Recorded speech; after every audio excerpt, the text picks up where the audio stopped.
ಹೊಳೆನರಸೀಪುರ ಪಟ್ಟಣದ ಪ್ರಾಥಮಿಕ ಕೃಷಿ ಮತ್ತು ಗ್ರಾಮೀಣ ಅಭಿವೃದ್ಧಿ ಬ್ಯಾಂಕ್ ಆವರಣದಲ್ಲಿ ಬ್ಯಾಂಕಿನ ಅಧ್ಯಕ್ಷರಾದ ಪದ್ಮರಾಜು ಸುದ್ದಿಗೋಷ್ಠಿ ಆಯೋಜನೆ ಮಾಡಿದ್ದರು. ತಾಲೂಕಿನ ಪ್ರಾಥಮಿಕ ಕೃಷಿ ಹಾಗೂ ಗ್ರಾಮೀಣ ಅಭಿವೃದ್ಧಿ ಬ್ಯಾಂಕ್ ರೈತರು ನೀಡಿದ ಸಹಕಾರ ಹಾಗೂ ಸಾಲ ಮರುಪಾವತಿಯಲ್ಲಿ ಅವರ ನಿಷ್ಠೆ ಮತ್ತು ಬ್ಯಾಂಕಿನ ವಹಿವಾಟಿನಲ್ಲಿ ಸಹಕಾರದಿಂದಾಗಿ ವಾರ್ಷಿಕ ಮಹಾಸಭೆಯಲ್ಲಿ ಜಿಲ್ಲಾ ಮಟ್ಟದ ಪ್ರಥಮ ಪ್ರಶಸ್ತಿ ಅಂದರೆ ಪ್ರಶಂಸಾ ಪತ್ರ ಪಡೆದಿದೆ. ಇದರ ಹಿರಿಮೆ ಷೇರುದಾರರು, ರೈತರು, ಬ್ಯಾಂಕಿನ ವ್ಯವಸ್ಥಾಪಕರು ಹಾಗೂ ಸಿಬ್ಬಂದಿ ಜೊತೆಗೆ ಆಡಳಿತ ಮಂಡಳಿಗೆ ಸಲ್ಲುತ್ತದೆ ಮತ್ತು ಎಲ್ಲರಿಂದಲೂ ಇದೇ ರೀತಿಯ ಸಹಕಾರವನ್ನು ಮುಂದಿನ ದಿನಗಳಲ್ಲಿ ಅಪೇಕ್ಷಿಸುತ್ತೇವೆ ಎಂದು ಪದ್ಮರಾಜು ಸಂತಸದಿಂದ ನುಡಿದರು. ಸುದ್ದಿಗೋಷ್ಠಿಯಲ್ಲಿ ಮಾತನಾಡಿದ ಅವರು, ಶಾಸಕ ಎಚ್.ಡಿ. ರೇವಣ್ಣ ಅವರು ಬ್ಯಾಂಕಿನ ಅಭಿವೃದ್ಧಿ ಹಾಗೂ ರೈತರಿಗೆ ಅನುಕೂಲ ಕಲ್ಪಿಸುವಲ್ಲಿ ಯಾವುದೇ ತಾರತಮ್ಯ ಬೇಡ ಮತ್ತು ಆಡಳಿತದಲ್ಲಿ ಹಸ್ತಕ್ಷೇಪ ಮಾಡುವುದಿಲ್ಲ, ಜೊತೆಗೆ ಬ್ಯಾಂಕಿನ ಅಭಿವೃದ್ಧಿಗೆ ಸಹಕಾರ ನೀಡುತ್ತೇವೆ ಎಂದು ತಿಳಿಸಿದ್ದರು ಮತ್ತು ಮಾತಿನಂತೆ ನಡೆದುಕೊಂಡು ಸಹಕಾರ ನೀಡುತ್ತಿದ್ದರೆ ಅವರಿಗೆ ಕೃತಜ್ಞತೆ ಸಲ್ಲಿಸುತ್ತೇವೆ ಎಂದರು. ಬ್ಯಾಂಕಿನ ಉಪಾಧ್ಯಕ್ಷರಾದ ಎಚ್.ಕೆ. ಲಕ್ಷ್ಮಣ ಅವರು ಮಾತನಾಡಿ, 999.34 ಲಕ್ಷ ರೂಪಾಯಿಗಳ ವಹಿವಾಟು ನಡೆಸಿರುವ ನಮ್ಮ ಬ್ಯಾಂಕಿನಲ್ಲಿ 5,148 ಷೇರುದಾರರು ಇದ್ದಾರೆ ಮತ್ತು 2023-24ನೇ ಸಾಲಿನಲ್ಲಿ 75.83 ಲಕ್ಷ ರು ಲಾಭ ಗಳಿಸಿದೆ ಮತ್ತು 171 ರೈತರಿಗೆ 240.31 ಲಕ್ಷ ರೂಪಾಯಿಗಳ ಸಾಲ ನೀಡಲಾಗಿದೆ ಹಾಗೂ 43 ಷೇರುದಾರರಿಗೆ ಸಾಲ ರೂಪದಲ್ಲಿ 56.66 ಲಕ್ಷ ರುಗಳನ್ನು ಸಾಲ ಸೌಲಭ್ಯ ಒದಗಿಸಲಾಗಿದೆ. 2024ರ ಮಾರ್ಚಿನಲ್ಲಿ 31ಕ್ಕೆ 349.61 ಲಕ್ಷ ರೂಪಾಯಿಗಳ ಸಾಲ ನೀಡಲಾಗಿದ್ದು 295.13 ಲಕ್ಷ ರು ಸಾಲ ವಸೂಲಾತಿ ಮಾಡಲಾಗಿದೆ. 54.48 ಲಕ್ಷ ರೂಪಾಯಿ ಸಾಲ ಬಾಕಿ ಇದೆ ಹಾಗೂ 84.42% ಸಾಲ ವಸೂಲಾತಿ ನಡೆದಿದೆ ಹಾಗೂ ರೈತರು 84.42% ಸಾಲ ಮರುಪಾವತಿಯಿಂದಾಗಿ ಹಾಸನ ಜಿಲ್ಲಾ ಮಟ್ಟದಲ್ಲಿ ಪ್ರಥಮ ಸ್ಥಾನ ಪಡೆದಿದೆ ಎಂದರು.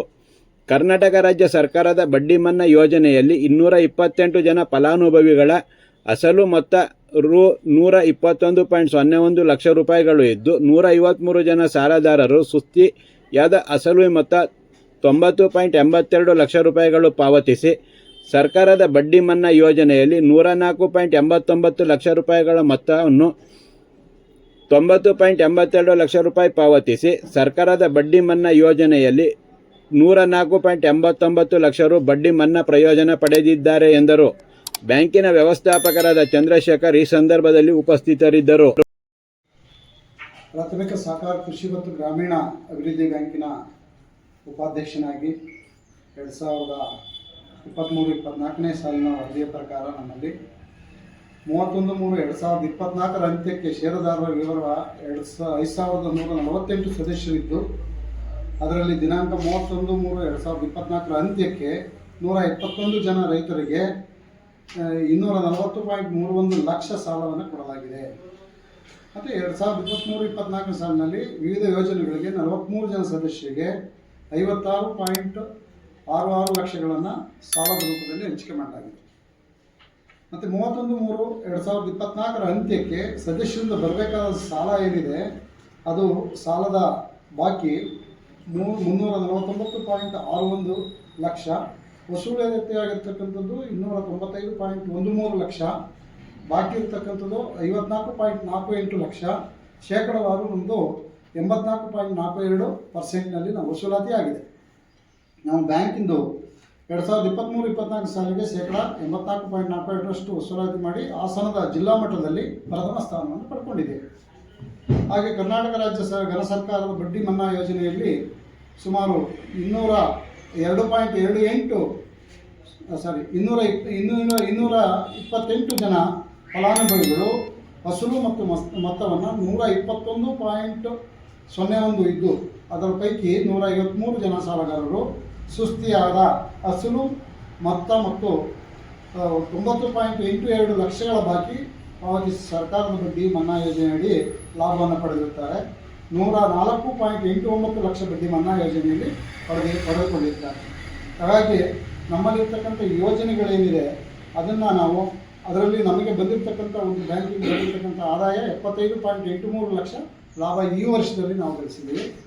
ಮುಂದೆ ಬರ್ತಕ್ಕಂಥ ಯಾವುದೇ ಸದಸ್ಯರಿಗೆ ನಾವು ಹೊಸ ಸದಸ್ಯರಿಗೆ ನಾವು ಕೊಡ್ತಕ್ಕಂಥ ಒಂದು ಬೇಡಿಕೆ ಏನಿದೆ ಮತ್ತು ನಮ್ಮ ಬ್ಯಾಂಕನ್ನು ಇಂಪ್ರೂವ್ಮೆಂಟ್ ಮಾಡಲಿಕ್ಕೆ ನಾವು ಇಲ್ಲಿ ಕೆಲವು ಯೋಜನೆಗಳನ್ನು ನಮ್ಮ ಕಮಿಟಿಯಿಂದ ನಾವು ತೀರ್ಮಾನ ಮಾಡಿಕೊಂಡಿದ್ವಿ. ಏನು ನಾವು ಬಾಂಡ್ ಪೇಪರ್ಗಳನ್ನ ಕೊಡ್ತಕ್ಕಂಥದ್ದು ಮತ್ತೊಂದು ಅದನ್ನೆಲ್ಲ ಯೋಜನೆಗಳು ಈಗ ಡಿಜಿಟಲ್ ಆಗ್ತಾ ಇದೆ. ಇನ್ನು ಮುಂದೆ ಆ ಯೋಜನೆಗಳನ್ನು ತರಲಿಕ್ಕೂ ನಾವು ಯೋಜನೆಯನ್ನು ರೂಪಿಸ್ಕೊಂಡಿದ್ದೀವಿ. ಮುಂದೆ ಅನುಕೂಲಕರವಾದಂಥ ವಾತಾವರಣ ನಾವು ನಿರ್ಮಾಣ ಮಾಡ್ಕೊಡ್ತೀವಿ ಅಂತ ಹೇಳಿ ಮಾತಾಡಿದ್ದೇವೆ. ಪ್ರಾಥಮಿಕ ಸಹಕಾರ ಕೃಷಿ ಗ್ರಾಮೀಣ ಅಭಿವೃದ್ಧಿ ಬ್ಯಾಂಕಿನ ಅಧ್ಯಕ್ಷರಾಗಿ ಕಾರ್ಯನಿರ್ವಹಿಸ್ತಾ ಇದ್ವಿ. ನಾವು ಸರ್ಕಾರದಿಂದ ಬಂದಂಥ, ಸರ್ಕಾರ ಅಂದರೆ ಕಾಸ್ಕಾಡ್ ಬ್ಯಾಂಕಿಂದ ಬಂದಂಥ ಸಾಲವನ್ನು ನಾವು ರೈತರಿಗೆ ಕೊಡ್ತಕ್ಕಂಥ ಒಂದು ಸಂಪ್ರದಾಯ ನಮ್ಮಲ್ಲಿ ಇದೆ. ಇಲ್ಲಿ ಸುಮಾರು ಜನ ರೈತರಿಗೆ ಸಾಲ ಕೊಟ್ಟಿದ್ವಿ. ನಾವು ಬಂದಂಥ ಅವರಲ್ಲಿ ಈ ಬ್ಯಾಂಕಿನಲ್ಲಿ ಭಾಳ ದುಸ್ಥಿತಿ ಇತ್ತು. ಆದರೂ ಕೂಡ ನಾವು ಅಧಿಕಾರ ವಹಿಸಿಕೊಂಡು ಪ್ರಾಮಾಣಿಕವಾಗಿ ನಾವು ಮತ್ತು ನಮ್ಮ ಉಪಾಧ್ಯಕ್ಷರು, ನಮ್ಮ ಸಿಬ್ಬಂದಿ ವರ್ಗದವರು, ನಮ್ಮ ಆಡಳಿತ ವರ್ಗದವರು ಎಲ್ಲ ಸಹಕಾರದಿಂದ ಕೈಲಾದ ಮಟ್ಟಿಗೆ ನಾವು ಶ್ರಮವಹಿಸಿ ಸಾಲ ವಸೂಲಿ ಮಾಡ್ತಕ್ಕಂಥದ್ದು, ಇರ್ತಕ್ಕಂಥ ಗ್ಯಾಪನ್ನು ಕಡಿಮೆ ಮಾಡ್ತಕ್ಕಂಥದ್ದಕ್ಕೆ ಶ್ರಮ ಹಾಕಿದ್ವಿ. ಅದರ ಪ್ರತಿಫಲ ಈ ಸರಿ ನಮಗೆ ಸುಮಾರು 84.42 ವಸೂಲಾತಿಯಾಗಿ ಸುಮಾರು 75 ಲಕ್ಷ ಆದಾಯ ಬಂದಿದೆ. ಇದೊಂದು ಸಂತೋಷಕರವಾದ ವಿಚಾರ. ಇದಕ್ಕೆ ಘನ ಸರ್ಕಾರದ ಒಂದು ಸಾಲ ಬಡ್ಡಿ ಮಾಡೋದ್ರಿಂದ ಮತ್ತೆ ನಮಗೆ ಅನುಕೂಲ ಆಗಿ ವಸೂಲಿ ಮಾಡೋದು. ಇವತ್ತು ಕೋರ್ಟಲ್ಲಿ ಸುಮಾರು ಕೇಸ್ಗಳಿತ್ತು. ಅವರೆಲ್ಲ ನಮಗೆ ಬಡ್ಡಿ ಬಿಟ್ಟು ಕೊಡಿ, ನಿಮಗೆ ನಾವು ಕಟ್ತೀವಿ ಅಂತ ಹೇಳ್ತಾ ಇದ್ರು. ನಮ್ಮ ಕೈಲಿರಲಿಲ್ಲ, ನಮ್ಮ ಏನು ಆಡಳಿತ ಮಂಡಳಿ ಕೈಲೂ ಇರಲಿಲ್ಲ. ಸರ್ಕಾರ ಬಡ್ಡಿ ಮನ್ನಾ ಮಾಡಿದರೆ ಅದು ಸರ್ಕಾರ ಕಟ್ಟಿಕೊಡ್ತದೆ. ನಾವು ಕಟ್ಟಿಕೊಡೋ ಶಕ್ತಿ ನಮ್ಮಲ್ಲಿಲ್ಲ.